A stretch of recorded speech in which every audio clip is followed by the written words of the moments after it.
Omukolo gw'okutongoza ebijjukizo n'okusabira omwoyo gw'omugenzi Zimula Mugwanya yaliko minisita wa gavumenti ez'ebitundu Gutenzana kitambiro kya misa ekulembeddwamu Monsinyori Charles Kimbowa. Omukolo gwetabiddwako abagenyi ab'enjawulo okubadde minisita w'amakolero, obusuubuzi n'obwegassi Amelia Kyambadde, minisita Mululi Mukasa n'abalala.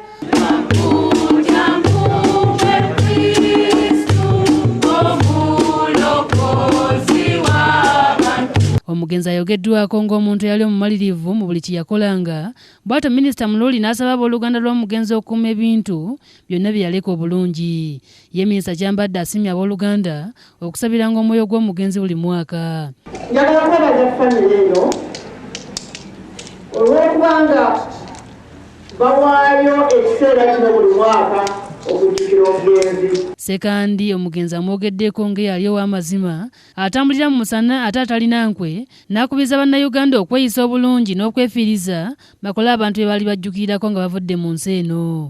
N'okusobola okulowooza ku muntu eyagenda edda omusabire ate nga tajja kuvaayo akwate mu ngalo akwebaze, ekintu ekyo kikulu nnyo era bannange mwenna abeetaba kino abakulembedde mwebale nnyo mwebalire ddala. Ku nsonga y'amasanyalaze n'amazzi, Ssekandi agumizza abatuuze. Kubanga minisitule betukwatako abadde akyayigiriza abo abagenda okukozesa ebyuma ebyo babikozesa batya, era ndoza by next year abavuga ebyuma ebyo banaba bakoze ekiga kinabasigadde. Ate bwanamukulu w'ekigo ky'ekyamulibwa e Masaka, Father Michael Ssewakiryanga alabudde abakristu obuteesembeeza abantu beeyogerako mu lwatu nga bwe bafedde emitima nti kubanga bano babeera bazibu nnyo nga n'okutta batta.